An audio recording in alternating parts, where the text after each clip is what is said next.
ਆਂਦੇ ਨੇ ਖੂਨ ਨਹੀਂ ਛੁਪਦਾ, ਪਰ ਇਹ ਧਰਤੀ ਖਬਰੇ ਕਿੰਨੇ ਖੂਨ ਛੁਪਾਈ ਬੈਠੀ ਏ। ਮਹੀਨਾ ਡੇਢ ਤੇਜੇ ਦੇ ਘਰ ਵਾਲੇ ਉਹਨੂੰ ਢੂੰਡਦੇ ਆਏ, ਪਰ ਨਾ ਕੋਈ ਨਾਂ ਸੀ ਨਾ ਕੋਈ ਨਿਸ਼ਾਨ। ਨਾਲੇ ਸੰਨ 47 ਖਬਰੇ ਮਰਨ ਮਾਰਨ ਦੀ ਰੁੱਤ ਸੀ। ਪੰਜਾਬੀ ਕਹਾਣੀ ਚੁੱਪ, ਲਿਖਾਰੀ ਨਾਦਰ ਅਲੀ, ਆਵਾਜ਼ ਅਜਮਲ ਸਿਕੰਦਰੀ। ਇੱਕ ਦਿਨ ਤੇਜੇ ਮੈਨੂੰ ਦੱਸਿਆ ਰਿਸਕ ਕੇ ਆਉਂਦਾ ਏ। ਤੇਜਾ ਸਿੰਘ ਜਿੰਨਾ ਘੁਮੰਡੀ ਸੀ ਓਨਾ ਹੀ ਗਲਾ ਦੜਬੀ ਆਇਆ। ਮੈਂ ਇੱਕ ਦਿਨ ਪੁੱਛਿਆ, ਪਾਪ ਜੋ ਅਸੀਂ ਦੋਹਾਂ ਕੀਤਾ ਇਹਦਾ ਉਪਾਅ ਕਿੰਜ ਹੋਏਦਾ?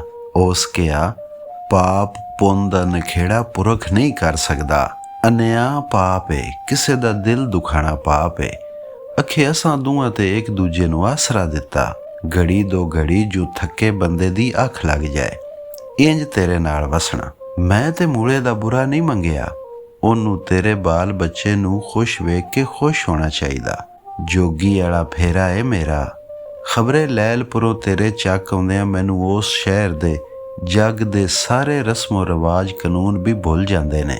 ਤੇਰੀ ਮੇਰੀ ਨਗਰੀ ਜੋ ਵੀ ਹੈ ਇਹ ਪ੍ਰੇਮ ਦੀ ਨਗਰੀ ਏ। ਇਹ ਕਿਉਂ ਨਹੀਂ ਦੁਨੀਆ ਮੰਨਦੀ? ਅਖੇ ਦੁਨੀਆ ਦਾ ਕਾਨੂੰਨ ਏ, ਖਬਰੇ ਰੱਬੇ ਬਣਾਇਆ ਵੀ ਹੈ ਕਿ ਨਹੀਂ। ਮਾਸ ਖਾਣ ਵਾਲੇ, ਸ਼ਰਾਬਾਂ ਪੀਣ ਵਾਲੇ ਇਸ ਪਿੰਡ ਦੇ ਖੂਨਖਾਰ ਸਰਦਾਰ ਵੀ ਤੇ ਇਸ ਜੱਗ ਵਿੱਚ ਵਸਦੇ ਨੇ। ਉਹਨਾਂ ਦਿਆਂ ਪਾਪਾਂ ਹਾਕਮਾਂ ਦੀ ਹਾਕਮੀ, ਥਾਣੇ ਵਾਲਿਆਂ ਦੀ ਥਾਣੇਦਾਰੀ ਨੂੰ ਕੋਈ ਬੁਰਾ ਨਹੀਂ ਆਂਦਾ। ਠੀਕ ਏ, ਪਤੀ ਪਤਨੀ ਦਾ ਪਵਿੱਤਰ ਬੰਧਨ ਏ, ਪਰ ਮੂਲੇ ਦਾ ਤੈਨੂੰ ਮਾਰਨਾ ਕੁੱਟਣਾ, ਅੰਮ੍ਰਿਤਸਰ ਜਾਣ ਨਾ ਦੇਣਾ, ਇਹ ਵੀ ਤੇ ਅਨਿਆਂ ਏ। ਕਿਹੜਾ ਵੱਡਾ ਪਾਪ ਏ ਉਹਦਾ ਫੱਟ ਲਾਣਾ ਜਾਂ ਮੇਰਾ ਮਲਮ ਪੱਟੀ ਕਰਨਾ? ਤੇਰੇ ਨਾਲ ਪਾਪ ਦਾ ਨਹੀਂ, ਪ੍ਰੇਮ ਦਾ ਰਿਸ਼ਤਾ ਏ। ਮੈਂ ਤੇ ਰਹਿੰਦੀ ਹਯਾਤੀ ਤੇਰੀ, ਮੂਲੇ ਦੀ ਤੇ ਤੇਰੇ ਬੱਚਿਆਂ ਦੀ ਸੇਵਾ ਕਰਦਾ ਰਵਾਂ, ਕਦੀ ਤੇਰੇ ਸਰੀਰ ਨੂੰ ਹੱਥ ਨਾ ਲਾਵਾਂ, ਤੱਕ ਉਮਰ ਗੁਜ਼ਾਰਾਂ। ਇਹ ਰੱਬ ਕਿਉਂ ਪਾਪ ਬਣਾਇਆ ਏ?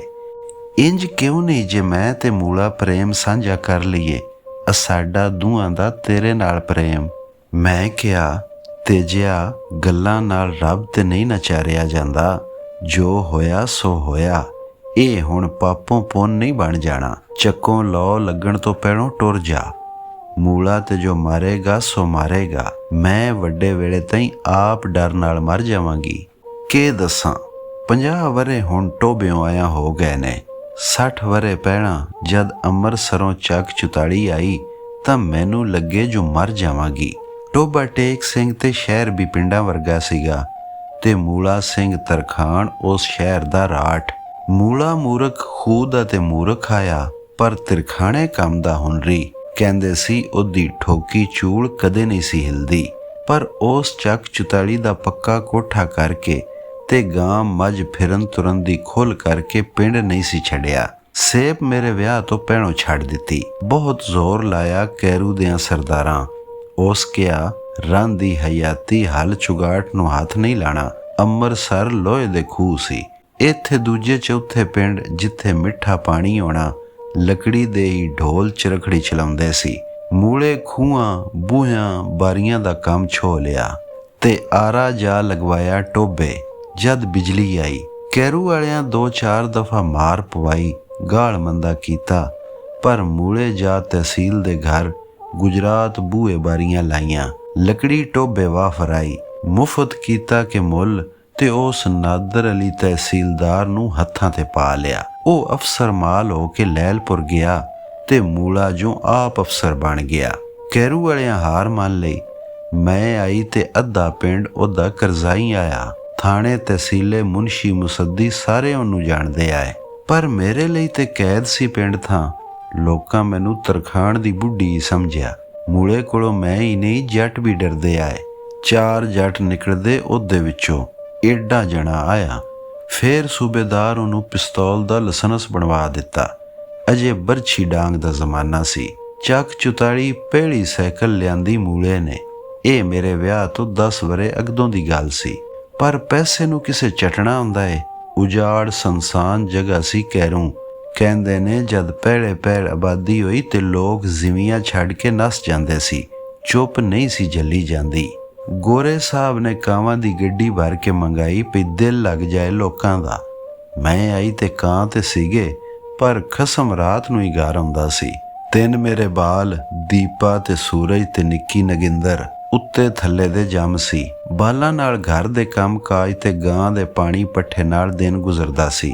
ਗਾਂ ਤੇ ਛੇੜੂ ਲੈ ਜਾਂਦੇ ਸੀ। ਜੱਟੀਆਂ ਸਹੁਰੀਆਂ ਦੇ ਬੂਥੇ ਚੰਗੇ ਨਹੀਂ ਸੀ ਲੱਗਦੇ। ਜਿੰਨਾ ਲੁਹਾਰੀ ਮੇਰੀ ਇੱਕੋ ਇੱਕ ਸਹੇਲੀ ਆਈ, ਮੂਲੇ ਵਾਜਾ ਲਿਆਂਦਾ ਤੇ ਅੱਧੇ ਪਿੰਡ ਸਾਡੀ ਡਿਉੜੀ ਅੱਗੇ ਡੇਰਾ ਆ ਲਾਇਆ। ਮੂਲਾ ਘਰ ਨਾ ਹੋਏ ਤੇ ਵਾਜਾ ਲਾਂਦੀ ਨੂੰ ਲਾਜ ਆਉਂਦੀ ਸੀ। ਬਾਲਾਂ ਆ ਕੇ ਕੰਧ ਉੱਤੇ ਬਹਿ ਜਾਣਾ ਤੇ ਰਨ ਦੇ ਲੋਕ ਕੋਠੇ ਤੇ ਆ ਬਾਣੇ। ਮੂਲੇ ਬੂਹੇ ਢੋ ਕੇ ਕੋਠੜੀ ਵਿੱਚ ਸ਼ਾਮੀ ਵਾਜਾ ਲਾਣਾ। ਜੱਟਾਂ ਤਰ੍ਹਾਂ ਨਾ ਉਹ ਸ਼ਰਾਬ ਪੀਂਦਾ ਸੀ, ਨਾ ਮੁਸਲਮਾਨਾਂ ਕੋਲ ਛੁਪ ਕੇ ਹੁੱਕਾ। ਮੈਂ ਹੀ ਉਹਦਾ ਇੱਕ ਨਸ਼ਾ ਸੀ। ਪਰ ਜੋ ਮੈਨੂੰ ਚੜਨ ਲੱਗਾ ਤੇ ਬਾਲਾਂ ਆ ਘੇਰਾ ਪਾਇਆ। ਮੂਲਾ ਬਹੁਤ ਮਿਹਨਤ ਕਰਨ ਵਾਲਾ ਜੀ ਸੀ। ਉਸ ਵੀ ਨਿੱਕੇ ਸੋਤੇ ਸੌਂ ਜਾਣਾ। ਬਾਲਾਂ ਤੇ ਮੇਰੇ ਖਿਆਲਾਂ ਮੈਨੂੰ ਸੌਣ ਨਾ ਦੇਣਾ। ਕੋਈ ਪੁੱਛੇ ਕਾਹਦੀ ਥੁੜ ਸੀ ਤੇ ਕਹਾਂਗੀ ਗੱਲਾਂ ਕਰਨ ਨੂੰ ਦਿਲ ਕਰਦਾ ਸੀ। ਮੂਲੇ ਦੀਆਂ ਗੱਲਾਂ ਵੀ ਤੇਜੇ ਵਰਗੀਆਂ ਨਹੀਂ ਸੀਗੀਆਂ। ਹੂੰ ਹਾਂ, ਦੁਰ ਦੁਰ, ਚੀਂ ਚੁੱਪ। ਤੇਜਾ ਪਹਿਲੀ ਦਫਾ ਫੇਰੀ ਤੇ ਆਇਆ। ਲੱਪਾ, ਗੋਟਾ, ਫੀਤੇ, ਦਾਸ ਵਾਜਾ ਲਾਇਆ ਤੇ ਮੈਨੂੰ ਇੰਜ ਲੱਗਾ ਜੋ ਮੇਰੇ ਕਾਲਜੇ ਨੂੰ ਖਿੱਚ ਲੱਗੀ। ਕਦੀ ਸੋਚਨੀ ਆ ਅੱਜ 50 ਵਰੇ ਬਾਅਦ ਵੀ ਉਹਦਾ ਵਾਜਾ ਕੰਨੀ ਪੈਂਦਾ ਏ ਜਾਂ ਕੰਨ ਵੱਜਦੇ ਨੇ ਮੇਰੇ। ਉਹ ਲੰਮ ਢੀਂਗ ਮੂਲੇ ਤੋਂ ਵੀ ਚੱਪਾ ਲੰਮਾ ਸੀ। ਸਰਦਾਰਨੀਆਂ ਧਾਗੇ ਵੇਖਣ ਦੇ ਬਹਾਨੇ ਉਹਨੂੰ ਬਹਾ ਲੈਣਾ ਤੇ ਗੱਲਾਂ ਕਰਨੀਆਂ ਭਾਰ ਭਾਰ ਉਹਦੇ ਨਾਲ। ਮੈਂ ਤੇ ਮੂਲੇ ਤੋਂ ਡਰਦੇ ਕਦੀ ਬੁਲਾਇਆ ਬਿਨਾ ਉਹਨੂੰ। ਉਹ ਹੀ ਰਾਂਝਾ ਰਾਜਬਾ ਲਾਗੇ ਆਉਂਦਾ ਮਿਲਿਆ। ਸਤਿ ਸ੍ਰੀ ਅਕਾਲ ਭੈਣੇ, ਤੂੰ ਨਵੀਂ ਵਹੁਟੀ ਸਹੀ ਹੋਣੀ ਏ, ਤੈਨੂੰ ਪਹਿਲੇ ਤਾਂ ਨਹੀਂ ਵੇਖਿਆ। ਕਿਹੜੀ ਹਵੇਲੀ ਏ ਆਪ ਦੀ? ਲੱਪਾ, ਗੋਟਾ, ਨਾਲੇ, ਧਾਗੇ, ਬੀੜੇ, ਨਿੱਕੜ ਚੁੱਕੜ, ਬੀਬੀਆਂ ਲਈ ਤੇ ਸਭ ਕੁਝ ਹੈ ਮੇਰੇ ਕੋਲੇ। ਨਾਲੇ ਮੈਨੂੰ ਵੇਖ ਕੇ ਗੁਟਕੇ। ਜੱਟਾਂ ਦੇ ਮੁੰਡੇ ਤੇ ਮੂਲੇ ਕੋਲੋਂ ਡਰਦੇ ਆਏ। ਨਾਲੇ ਸੀ ਡੰਗਰ ਦੇ ਡੰਗਰ ਸਾਰੇ ਖੰਗੂਰਨ ਗੂਰਨ ਤੇ ਕੋਈ ਬੜਾ ਸ਼ੇਰ ਹੋਇਆ ਤੇ ਡੰਗਰ ਮੋੜਦਿਆਂ ਖੈਣ ਤੋਂ ਅੱਗੇ ਕੋਈ ਗੱਲ ਉਹਨਾਂ ਨੂੰ ਆਉਂਦੀ ਨਹੀਂ ਸੀ। ਕਿਸੇ ਪਿੰਡੋਂ ਬਾਹਰ ਮਿਲਣਾ ਤੇ 20 ਕਰੂ ਅੱਗੇ ਲੰਘ ਕੇ ਗਾਉਣਾ। ਮੈਂ ਦੀਪੇ ਨੂੰ ਧੱਕਾ ਮਾਰ ਕੇ ਉੱਚੀ ਉੱਚੀ ਕਹਿਣਾ, ਵੇ ਤੇਰੀ ਸੱਤੀ ਪੀੜੀ ਹਗਿਆ, ਵੇਖ ਕੇ ਨਹੀਂ ਤੁਰਦਾ। ਪਰ ਤੇਜਾ ਤੇ ਗੰਢੜੀ ਚ ਆ ਕੇ ਉਂਡਾ ਟੁਰਦਾ ਵੀ ਪੈਲਾਂ ਪਾਉਂਦਾ ਜਾਂਦਾ ਸੀ। ਟੋਰੋਂ ਟੋਰ ਚੰਗੀ, ਬੋਲੋਂ ਬੋਲ ਮਿੱਠਾ, ਵਿੱਚ ਸੋਹਣੀਆਂ ਦੇ ਸਰਦਾਰ ਆਇਆ। ਮੈਂ ਮੂਲੇ ਤਿਰਖਾਣ ਦੀ ਘਰ ਵਾਲੀ ਹਾਂ। ਪਿੰਡੋਂ ਬਾਹਰ ਦੱਖਣ ਕੋਠੇ ਨੇ ਸਾਡੇ, ਕਿਤੇ ਭੁੱਲ ਨਾ ਜਾਏ ਘਰ ਮੇਰਾ। ਬੱਤੀ ਬਾਲ ਕੇ ਬਨੇਰੇ ਉੱਤੇ ਰੱਖਣੀ ਆ, ਦਿਲ ਮੇਰਾ ਗਾਵੇਂ ਜਾਏ। ਤੇਜਾ ਤੇ ਕੋਈ ਜਾਦੂਗਰ ਸੀ, ਪਰ ਵਿਹੜੇ ਬੈਠਾ ਉਹ ਅੰਨ੍ਹਿਆਂ ਸਿਰਦਾਰਾਂ ਨੂੰ ਕਦੀ ਦਿਸਦਾ ਨਹੀਂ ਸੀ। ਉਸ ਮਰਲੇ ਸਾਰੇ ਵਿੱਚ ਗੰਢੜੀ ਖੋਲ ਕੇ ਹੱਟੀ ਪਾਣੀ, ਬੁੰਝੇ ਬਾਣਾ, ਕਦੇ ਪੀੜਾ ਨਾ ਲੈਣਾ। ਕੋਈ ਘਰ ਦਾ ਬਾਹਰ ਦਾ ਮਰਦ ਆ ਜਾਏ, ਅੱਖ ਨੀਵੀਂ ਰੱਖ ਕੇ ਹੱਥ ਜੋੜ ਕੇ ਉਸ ਸਤਿ ਸ੍ਰੀ ਅਕਾਲ ਕਹਿਣਾ, ਨੇ ਬੈਠੇ ਗੋਡੇ ਭਰਨੇ ਹੋ ਜਾਣਾ ਜੋ ਉਹ ਕੋਈ ਖੱਸੀ ਕਿਰਲਾ ਹੋਵੇ। ਪਰ ਜਿਹੜੇ ਉਹ ਰਾਹ ਲੰਘੇ ਸਿਰਦਰਨੀਆਂ ਵਿਛਦੀਆਂ ਜਾਣਾ। 2 ਦਿਨ ਤੇ ਕੁਝ ਜ਼ਨਖਾ ਲੱਗਾ, ਪਰ ਉਹ ਕੋਈ ਰਾਂਗਲਾ ਬੰਦਾ ਆਇਆ। ਉੱਠਦਿਆਂ ਰਾਹ ਜਾਂਦਿਆਂ ਹੋਰ ਦਾ ਹੋਰ ਹੋ ਜਾਵੇ। ਪਹਿਲੇ ਦਿਨ ਦੁਪਹਿਰ ਤਾਈਂ ਬਸ ਮੈਨੂੰ ਉਡੀਕ ਰਹੀ, ਕਿਧਰੇ ਕਹਿ ਕੇ ਭੁੱਲ ਤਾਂ ਨਹੀਂ ਬੈਠਾ। ਆਇਆ ਤੇ ਬਾਹਰਲੇ ਬੂਹੇ ਦੀਆਂ ਮੁਹਾਠਾਂ ਲਾਗੇ ਉਸ ਹੱਟੀ ਆ ਲਾਈ। ਮੁੜ ਕੇ ਬੂਹੇ ਵਾਜਾ ਲਾਇਆ, ਲੱਪੇ ਗੋਟੇ ਵਾਲਾ ਆ ਗਿਆ ਏ ਬੀਬੀ, ਲੱਪੇ ਗੋਟੇ ਫੀਤੇ ਵਾਲੇ ਸੌਦੇ ਬੀਬੀ। ਰਸ ਭਰੀਆਂ ਸੰਤਰੀਆਂ ਆਈਆਂ, ਇਹ ਨਿੱਕੀਆਂ ਨਿੱਕੀਆਂ ਚੌਧਰੀਆਂ ਵਾਸਤੇ। ਤੇਜਾ ਜਾਣਦਾ ਸੀ ਪਈ ਸਿਰਦਾਰਨੀ ਰਾਜ਼ੀ ਨਾ ਹੋਈ ਤੇ ਬਾਲ ਹੱਕ ਲਿਆਉਣਗੇ, ਪਰ ਸਿਰਦਾਰਨੀਆਂ ਆਪ ਅੱਡੂ ਖੋੜੇ ਖਾਂਦੀਆਂ ਭਜਦੀਆਂ ਆਉਣੀਆਂ ਰਾਂਝੇ ਦੇ ਦਰਸ਼ਨ ਤੱਕਣ ਲਈ। ਦਿਲ ਮੇਰਾ ਆਖੇ ਕੋਈ ਨਾ ਹੋਵੇ, ਬਸ ਉਹ ਮੇਰੇ ਸਾਹਮਣੇ ਬਹਿ ਜਾਏ। ਬਸ ਮੈਂ ਉਹਦੀ ਅੱਖ ਦਾ ਸ਼ੀਸ਼ਾ ਤੱਕ ਕੇ ਆਪਣਾ ਰੂਪ ਸਵਾਰਾਂ। ਉਸ ਬੱਚਿਆਂ ਨੂੰ ਸੰਤਰੀਆਂ, ਮੈਨੂੰ DMC ਦਾ ਧਾਗਾ ਦਿੱਤਾ। ਲੱਗੇ ਜੋ ਕਸਤੂਰੀ ਮੇਰੇ ਹੱਥ ਦਿੱਤੀ ਸੂ, ਜੋ ਦਿਲ ਦਿਲਾਂ ਦੇ ਬੇਤੂ ਹੁੰਦੇ। ਅੱਖਾਂ ਜਾਣੂ ਅੱਖਾਂ ਦੀਆਂ ਹਨ। ਸੁੰਦਰੀਏ ਤੂੰ ਘਰ ਬੈਠੀ ਬੈਠੀ ਉਧਰ ਤੇ ਨਹੀਂ ਜਾਂਦੀ। ਅੱਖਾਂ ਅੱਖਾਂ ਵਿੱਚ ਬਾਲਾਂ ਨੂੰ ਸੰਤਰੀਆਂ ਦਿੰਦੇ, ਮੈਨੂੰ ਧਾਗੇ ਦੇ ਲੱਛੇ ਵਿਖਾਉਂਦੇ। 100 ਸਨੇਹ ਦਿੱਤੇ ਉਹਨੇ। ਛੇਤੀ ਉੱਠ ਕੇ ਜਾਵਣ ਲੱਗਾ। ਦਿਲ ਮੇਰਾ ਆਖੇ ਅੰਦਰ ਆ ਤੂੰ, ਇਹ ਆਏ ਘਰ ਤੇਰਾ ਰਾਂਝਣ ਮਾਈ, ਕੁਝ ਖਾ ਲਵੋ, ਸਰਦਾਰ ਹੋਰਾਂ ਦਾ ਭੋਜਨ ਬਣਾਇਆ ਏ। ਉਹ ਹਮੇਸ਼ਾ 10 ਬੰਦਿਆਂ ਲਈ ਫਾਲਤੂ ਬੰਦਾ ਏ। ਸਰਦਾਰਨੀ ਭਾਗ ਲੱਗਣ ਤੇਰੇ ਵਿਹੜੇ ਪਾੜੇ, ਲੱਸੀ ਦਾ ਪਿਆਲਾ ਤੇ ਚੱਪਾ ਟੁੱਕ ਦੇ ਦੇ, ਤੇਰੀ ਕਿਰਪਾ ਹੋਏਗੀ। ਇਹ ਕਹਿ ਕੇ ਗੰਢੜੀ ਬਣ ਭੁੰਜੇ ਖੁਰਲੀ ਨਾਲ ਢੋ ਲਾ ਕੇ ਬਹਿ ਗਿਆ ਉਂਝੇ।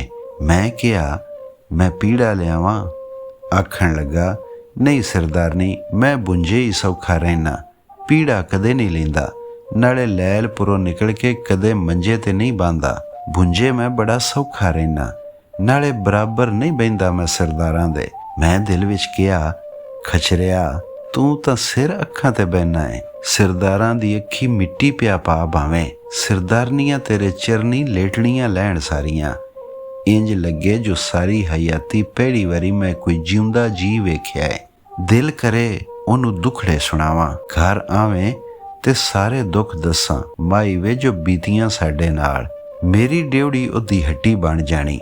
ਇਹ ਅੱਠੂ ਆਰੇ ਗੱਲਾਂ ਵਿੱਚ ਉਸ ਪੋਲੀ ਜਿਹੀ ਅਗਲੇ ਫੇਰੇ ਦਾ ਦਿਨ ਦੱਸ ਜਾਣਾ। ਸਾਰੇ ਪਿੰਡ ਨੂੰ ਪਤਾ ਹੁੰਦਾ ਸੀ ਸਰਦਾਰਨੀਆਂ ਸਕੜਾ ਲਾ ਕੇ ਉਡੀਕਣਾ ਸੋਹਣੇ ਦੇ ਆਉਣ ਨੂੰ। ਮੈਂ ਸੱਸੀ ਜਿਹੜੀ 2 ਦਿਨ ਵੱਸੀ, ਪੁੰਨੂ ਦਾ ਉੱਠ ਆਪੇ ਮੇਰੇ ਬੂਹੇ ਆਣ ਖਲੋਤਾ। ਸਾਡੀ ਡਿਉੜੀ ਲੋਕਾਂ ਨਾਲੋਂ ਡਿਉਡੀ ਆਈ, ਨਾਲੇ ਡੰਗਰ ਵੱਛਾ ਆਵਣ ਜਾਵਣ ਕਿਸੇ ਦਾ ਨਹੀਂ ਸੀ। ਮੁੜ ਹੱਟੀ ਤੇਜੇ ਨੇ ਇੱਥੇ ਹੀ ਪਾ ਲਈ। ਬਾਲਾਂ ਨੂੰ ਤੇ ਮੂਲੇ ਨੂੰ ਉਸ ਆਪ ਹੱਥਾਂ ਤੇ ਪਾ ਲਿਆ। ਆਪੇ ਪੋਹ ਦੀ ਸ਼ਾਮੀ ਮੂਲੇ ਕਿਹਾ, ਭਾਈਆ ਰਹਿ ਜਾ ਰਾਤੀ, 3 ਕੋ ਪੈਂਡਾ ਪੈਦਲ ਤੇ ਰਾਤ ਟੋਬੇ ਕਿੱਥੇ ਰਵੇਂਗਾ?